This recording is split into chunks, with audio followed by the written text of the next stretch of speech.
अब्दुल गफ्फार कादरी साहब, औरंगाबाद जिला के जिला सदर समीर साजिद बिल्डर साहब, औरंगाबाद शहर के शहर सदर जनाब शारिक नक्शबंदी साहब, तमाम कॉरपोरेटर्स और बहुत ही शॉर्ट नोटिस में, क्योंकि हमला कल ही हुआ और आज ये धरने का आयोजन रखा गया, तो तमाम ही मजलिस इत्तेहादुल मुस्लिमीन को चाहने वाले तमाम लोग यहाँ पर मौजूद हुए हैं।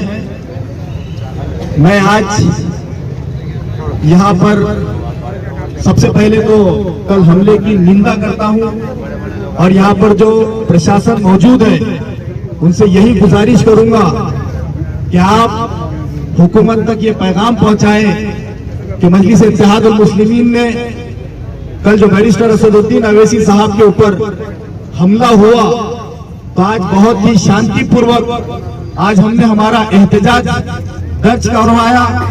निषेध हमने जो किया बहुत पूर्ण अमन माहौल में किया, लेकिन मजलिस इत्तेहादुल मुस्लिमीन की एक लिमिट है कि वो बर्दाश्त की कैपेसिटी उनकी एक बहुत, मैं समझता हूं कि आप सीधे सीधे अल्फाजों में कहूंगा कि इसके बाद अगर ऐसे वाकयात हुए तो मजलिस इसको बर्दाश्त नहीं करेगी, बल्कि मुंह तोड़ जवाब देने का काम करेगी।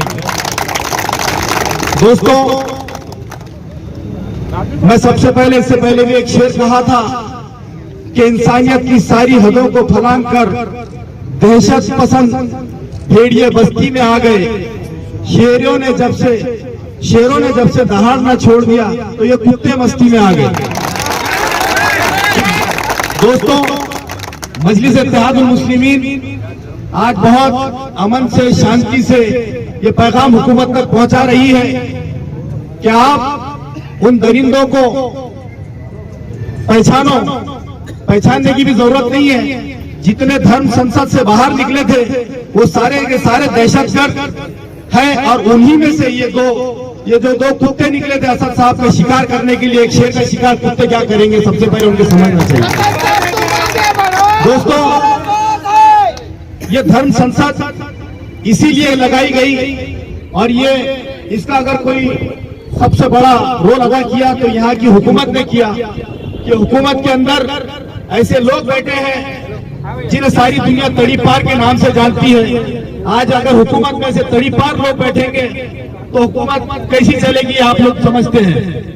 लेकिन लोगों का इम्तिहान, लोगों का सब्र बर्दाश्त करने की भी एक हद रहेगी, वरना इस देश का माहौल जो लोग संविधान के तरीके से चलाना चाहते हैं और ऐसे बीजेपी और आरएसएस के गुंडे अगर गुंडागर्दी से चलाना चाहते हैं तो संविधान के दायरे में रहते हुए उनको मुंह तोड़ जवाब भी दिया जाएगा और उनको रोड पर खींच के मारा भी जाएगा।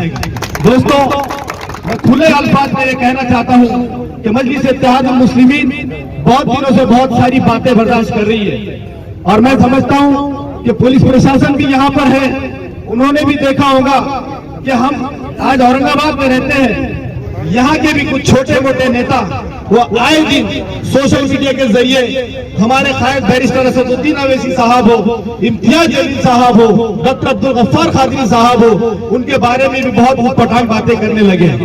दोस्तों, आज आपके इस माध्यम से उन तमाम को भी मैं वार्निंग देना चाहता हूँ कि हमारे कायदीन के बारे में अगर तुम्हारी जबान ज्यादा लंबी होती जा रही है तो मजलिस के ये कार्यकर्ता उनको काटने का काम भी कर सकती है।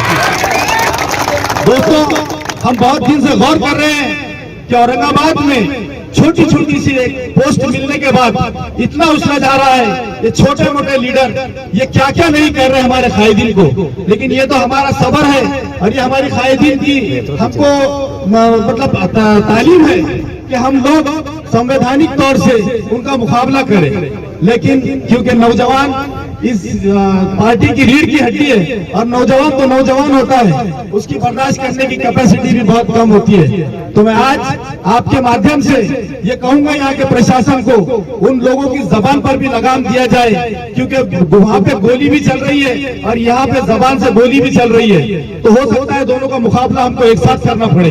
दोस्तों, आप लोगों को ये बता दूं कि बैरिस्टर असदुद्दीन अवैसी साहब वो शख्सियत है कि जिन्होंने हिंदुस्तान में एक ऐसी लीडरशिप को पैदा किया है, ऐसी लीडरशिप और ऐसी दिन रात मेहनत के साथ में वो काम कर रहे हैं कि ये समझते थे कि ये मजलिस इत्तेहादुल मुस्लिमीन सिर्फ और सिर्फ मुसलमानों की पार्टी है, लेकिन आज गैर मुस्लिम हजरात आज टिकटों के लिए मजलिस इत्तेहादुल मुस्लिमीन के पास में आते हैं और मजलिस का दामन थाम रहे हैं। यही बात मैं समझता हूं कि ये सिर्फ और सिर्फ भाजपा नहीं हो सकती, इसके अंदर ऐसी कई सेकुलर पार्टी भी होंगी जिनको डर है कि मजलिस की वजह से उनकी जमीन खिसक सकती है। तो इन तमाम लोगों की भी इंक्वायरी होना चाहिए कि जिन लोगों की सियासी जमीना अगर खाली हो रही है तो वो बैरिस्टर असदुद्दीन अवैसी साहब को किसी न किसी तरीके से निशाना बना सकते हैं। इसकी पूरी जांच होकर उन तमाम लोगों को जिन्होंने ये किया और जिन्होंने उनको करवाया उन तमाम को ऊपर अगर जल्द से जल्द एक्शन नहीं लिया गया तो आज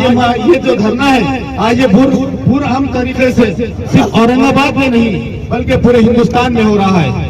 अगर इनके ऊपर जल्द से जल्द बड़ी कार्रवाई नहीं की गई तो मैं समझता हूं कि इसके बाद मजलिस इत्तेहादुल मुस्लिमीन रोडों पर भी उतरेगी। और मैं तो मेरे दोस्तों मैं आपको ये बताऊं कि बैरिस्टर शायद असदुद्दीन अवैसी साहब ने हमें वहां से मैसेज दिया है कि जो भी धरने और आंदोलन है ये अभी पुरअमन तरीके से करे। और मैं हुकूमत से डिमांड करूंगा कि वो जेड सिक्योरिटी नहीं बल्कि जेड+ सिक्योरिटी हमारे कायद को जल्द से जल्द मुहैया करवाए। दोस्तों क्योंकि हुकूमत के अंदर आज बैरिस्टर असदुद्दीन अवैसी साहब एक ऐसा नुमाया चेहरा है कि जिनको मदद करें। यहाँ पर हम आज हमारा पूरा इंतजार दर्ज करवाते हैं। इसके बाद अगर ऐसी कोई हरकत की गई तो मजलिस इत्तेहादुल मुस्लिमीन बर्दाश्त नहीं करेगी। शुक्रिया, खुदा हाफिज। Barrister Asaduddin Owaisi, barrister Asaduddin Owaisi, barrister Asaduddin Owaisi, नारे तकबीर, नारे तकबीर। जैसे कि आप सब जानते हैं कि कल यूपी से दिल्ली की तरफ जाते वक्त बैरिस्टर असदुद्दीन अवैसी साहब के ऊपर जो कायराना हमला किया गया, जो उनकी गाड़ी के ऊपर फायरिंग की गई, बात में ही नहीं बल्कि पूरे मुल्क के अंदर, पूरे दुनिया के अंदर इस हमले की मजम्मत लोगों ने की है। लोगों में गुस्सा है, न सिर्फ मुसलमानों के अंदर बल्कि हमारे दलित भाइयों के अंदर, हमारे मराठा भाइयों के अंदर, हमारे सिंधी भाइयों के अंदर। हर वो अमन से मोहब्बत रखने वाला शख्स जो देश के संविधान से मोहब्बत रखता है, हर वो शख्स ने इस हमले की निंदा की। उसने निंदा की, इसीलिए निंदा नहीं की कि असदुद्दीन अवैसी साहब मजलिस इत्तेहादुल मुस्लिमीन के सुप्रीमो है, सदर है, बल्कि इसलिए निंदा की कि ये वो शख्स है जिसने संविधान को बचाने के लिए, जिसने इस मुल्क के अंदर संविधान की रक्षा करने के लिए अगर कोई सबसे आगे, सबसे ज्यादा कोशिश करता है तो उस शख्स का नाम बैरिस्टर असदुद्दीन अवैसी है। मैं ही नहीं बल्कि पूरे मुल्क के अंदर कश्मीर से लेकर कन्याकुमारी तक आज मजलिस इत्तेहादुल मुस्लिमीन अपना विरोध दर्ज करवा रही है, सरकार के सामने अपना विरोध दर्ज करवा रही है कि जो शख्स 4 बार MP रहा, 2 बार MLA रहा, जिस शख्स की फैन फॉलोइंग, जैसे असद साहब कहते हैं कि इस मुल्क के वजीर आजम को अल्लाह ने इतनी इज्जत नहीं दी जितनी इज्जत अल्लाह ने आपके और मेरे सदर को दी है। हम इसका विरोध करते हैं। जिस तरीके से कल जब मैं न्यूज देख रहा था, इत्तेफाक से घर पे था जब ये हमला हुआ, तो जो पहली प्रतिक्रिया यूपी पुलिस की तरफ से निकली तो ये कहा कि गोली ही नहीं चली, गोली ही नहीं चली। ये यूपी के पुलिस निरीक्षक साहब ने एबीपी न्यूज चैनल के ऊपर मैं जब देख रहा था तो उन्होंने कहा कि गोली ही नहीं चली। पहली बात तो ये मानने के लिए ही तैयार नहीं थे कि बैरिस्टर असदुद्दीन अवैसी साहब के ऊपर हमला किया गया। जब इस मुल्क के वजीर आजम एक ब्रिज के ऊपर 10 मिनट के लिए रुक जाते हैं तो ये गोदी मीडिया आज दिन तक उसका तस्करा करता है कि क्या इसके पीछे पाकिस्तान है, क्या इसके पीछे अलकायदा है, कौन है इसके पीछे कि मुल्क के वजीर आजम को 10 मिनट एक ब्रिज के ऊपर रुकना पड़ जाए। गोदी मीडिया को इस विषय के ऊपर चर्चा करने के लिए आज दिन इसके ऊपर चर्चा करते हैं, मगर जब इस मुल्क के सबसे फेवरेट लीडर, सबसे ताकतवर लीडर, सबसे मोहब्बत जिस लीडर को मिलती है, उस लीडर की गाड़ी के ऊपर जब फायरिंग की जाती है तो कोई मीडिया इसके ऊपर तस्करा करने के लिए तैयार नहीं, कोई मीडिया इसके ऊपर तस्करा करने के लिए तैयार नहीं। क्या बात है? क्यों ये रवैया है मेरे और आपके सदर की तरफ? क्यों ये रवैया है मेरी और आपकी सदर की तरफ कि जब मुल्क के वजीर आजम, जबकि उस वजीर आजम से ज्यादा इज्जत, उस वजीर आजम से ज्यादा ताकत, उस वजीर आजम से ज्यादा जो है तो इज्जत मेरे अल्लाह ने आपकी और मेरे सदर को दी। जब यूपी के अंदर यूपी गवर्नमेंट की खर्चे से, उनके एक्सपेंसेस से यूपी के अंदर, प्रयागराज के अंदर धर्म संसद की जाती है। जो धर्म संसद यूपी के अंदर हुई वो यूपी गवर्नमेंट के खर्चे से की गई, यूपी गवर्नमेंट के खर्चे से की गई। धर्म संसद के अंदर मुसलमानों के नस्लकशी की बात की जाती है, असदुद्दीन ओवैसी साहब का सर खत्म करने की बात की जाती है। तो उस धर्म संसद के ऊपर क्यों कोई एक्शन नहीं लिया गया?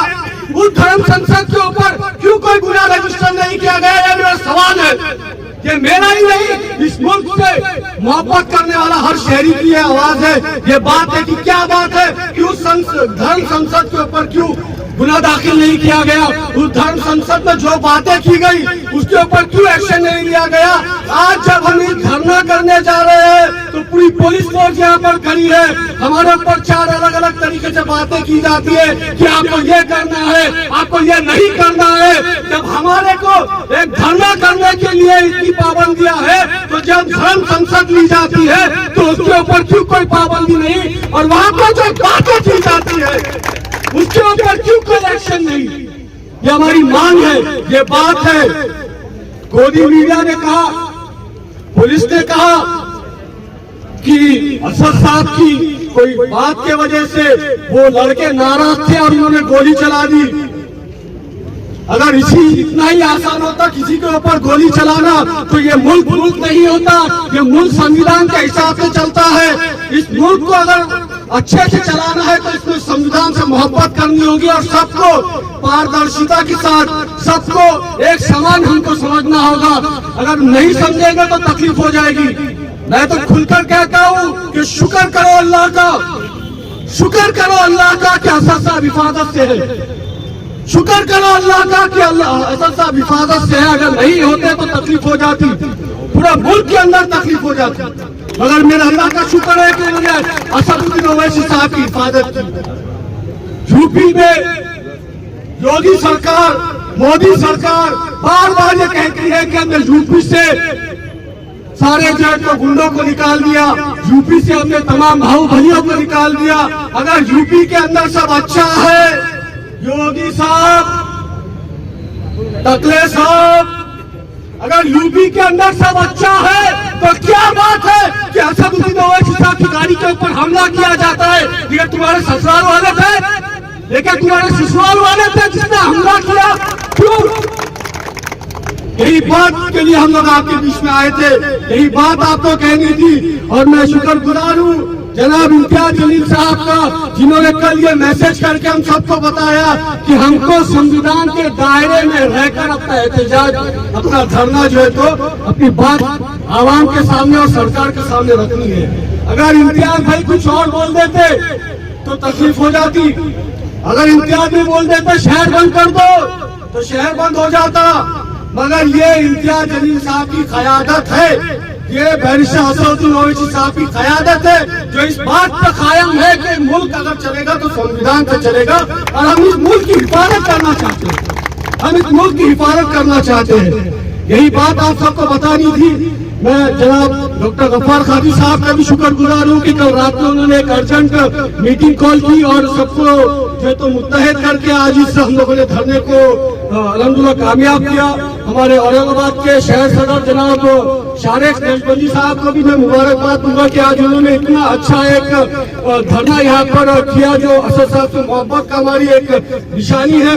यही बात आप सबको कहनी थी, आप सबने हमारी बात को सुना। जज़ाकल्लाह, शुक्रिया बहुत बहुत। नारे तकबीर, नारे तकबीर।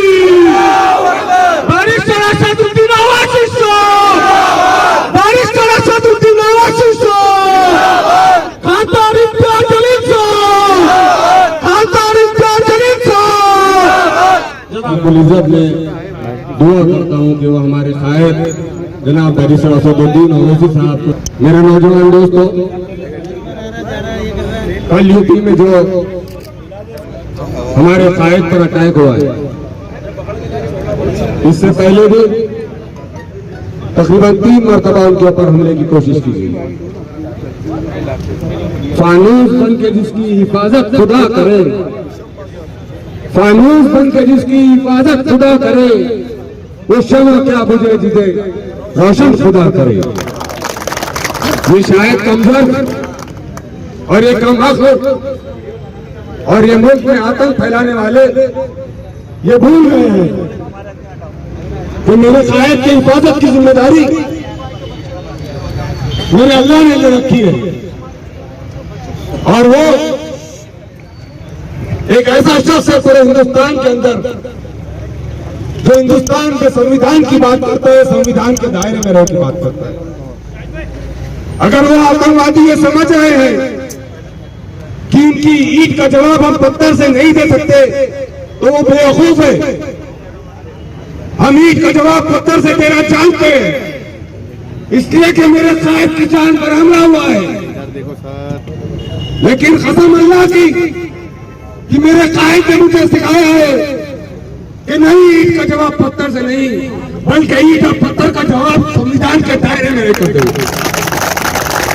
गए वो दिन जब तुमने मुसलमानों को सड़कों पर उतार कर गोलियां बरसाई, गए वो दिन जब तुमने मुसलमानों को चौपाटी नाले देकर उनको कहीं का नहीं रखा। ये अल्लाह रब्बुल इज्जत का एहसान है मेरे नौजवानों कि उसने हमारे दरमियान उस कायद को भेजा है कि जिसकी दूर अंदेशी है, वो समझता है कि इस मुल्क में रहने के लिए क्या करना चाहिए और क्या नहीं करना चाहिए। वो वक्त गया, कांग्रेस और एनसीपी वालों, शिवसेना और बीजेपी वालों, तुम अभी तक समझते थे कि मुसलमान जज्बाती कौम है। मुसलमान जज्बाती कौम नहीं है, बल्कि तुम्हारे पिट्ठों ने हमेशा इसे इस्तेमाल किया है, हमें सड़कों पर से उतारा है और गोलियां चलाई है। लेकिन अब इस मुल्क का मुसलमान और इस मुल्क का वंचित तबका जाग चुका है और वो अपना हक हासिल करना जानता है और वो संविधान के दायरे में रहकर जानता है। उपयोगी का देखो हस्ताखत नहीं है सर पर बाल, बीनाई चितंदर जैसी सूरत बंदर की मिसाल, जहरीला किरदार है उसका, जिस्म पर सब्ज रुमाल। यह है वो टकले की बात जो हमारे आरिफ भाई कह रहे थे। मैं जहां तक मेरे और आपके कायद बैरिस्टर असदुद्दीन ओवैसी साहब पर जो हमला हुआ, उसके लिए उनकी एक शेर मैं उनके नजर कर रहा हूं कि न जाने कौन दुआओं में याद रखता है, न जाने कौन दुआओं में याद रखता है, मैं डूबता हूं तो दरिया उछालता है मुझे। ये मेरे कायद मोहतरम में रहते हैं जो मुसलमानों की, दलितों की, पसमानदा तबकात की बात करते हैं। मेरे कायद मोहतरम जिन पर ये चिल्लर बारीक बारीक ये छुछंदर के मुंह के लोग अगर ये कोशिश कर रहे हैं कि वो गोलियों से उनका शिकार करेंगे, तो मैं ये समझता हूँ कि अल्लाह उनकी मदद करने वाला है, क्योंकि मेरा कायद हर वक्त इबादत में रहता है, जिसका ईमान पुख्ता है, जो पूरी उम्मत के लिए लड़ता है, पार्लियामेंट हो या कहीं भी हो, वो खौफजदा नहीं होता। आज भी मेरे कायद को हुकूमत ने Z+ सिक्योरिटी देने की बात की है।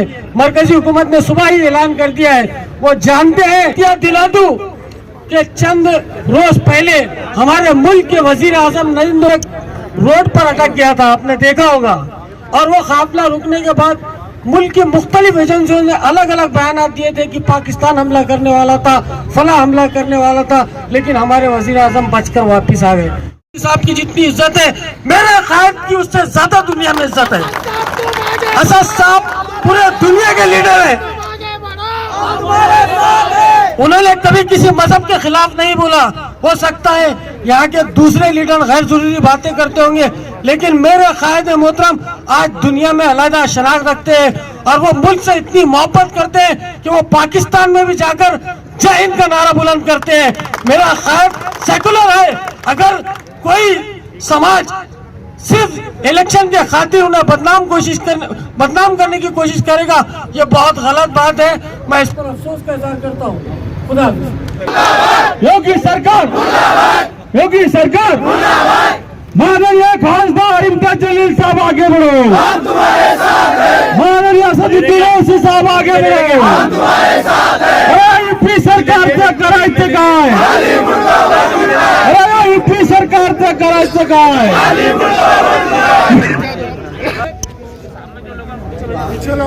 इस देश में जब से बीजेपी सरकार आई है तब से दलित, मुस्लिम, बहुजन समाज पे अन्य अत्याचार बढ़ गए. आज तो मेरे भाई लोग उन्होंने हद कर दी कि इस देश में आज उनको लग रहा है कि इस देश का दलित समाज, वंचित समाज, अल्पसंख्यक समाज, बहुजन समाज अजमान के साथ जुड़ रहे हैं. और आज उन जातीयवादी लोगों ने हमारे जो नेता है असदुद्दीन ओवैसी साहब, उन पर हमला किया. बढ़िया नीचे नीचे बढ़िया, पीछे के लोग बढ़िया और चटाया बहुत सब कम होते हैं भी तो पिता भगवान गौतम बुद्ध शुद्ध छिए. अब सोचिए क्या हो सकता था. इस देश के जिन जातीयवादी हिजड़ों ने एक शेर पर हमला करने की जरूरत थी है.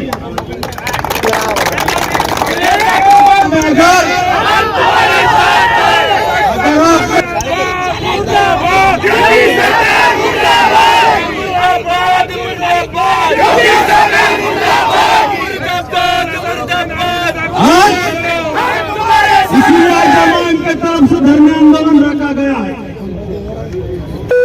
आज पूरे देश में आपने देखा होगा कि जब से घटना आई है आज पूरे देश में इमाम के कार्यकर्ता रास्ते को उतरे. पीछे पीछे मैं उन जातीयवादी लोगों को कहना चाहता हूँ, अरे आप इलेक्शन लड़ रहे, हम भी लोगों के दिलों में बैठ गया है. उन्होंने देखा है कि आज इस देश में दलित, मुस्लिम, बहुजन समाज इमाम के साथ जुड़ा है. मैं मेरे तमाम भाइयों से कहना चाहूंगा कि अल्लाह ताला की दुआ से, हमारी कार्यकर्ताओं की दुआओं से आज असदुद्दीन ओवैसी साहब को बहुत ज्यादा